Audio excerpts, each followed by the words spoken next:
Ipinababasura ni Vice President Sara Duterte ang articles of impeachment laban sa kanya dahil hindi umano naayon sa saligang batas.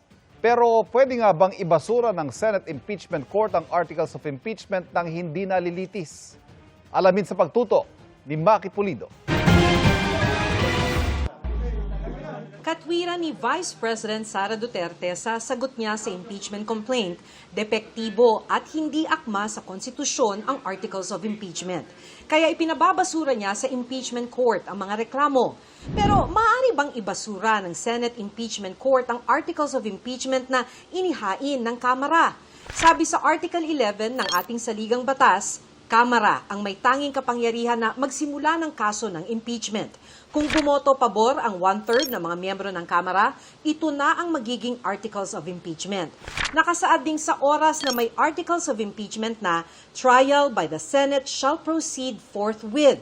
Ibig sabihin, ayon kay UP Constitutional Law Professor Paulo Tamase, sinasabi ng saligang batas na kailangang litisin at hindi pwedeng ibasura ng Senate Impeachment Court ang impeachment complaint nang walang paglilitis. Hindi pwede mag-decide yung impeachment court to dismiss the case. No? If you look at the text of the Constitution, what it says is trial. And trial involves really the presentation of evidence. Dagdag niya, ang trabaho ng Senado ay litisin ang articles of impeachment oras na hawak na nila ito.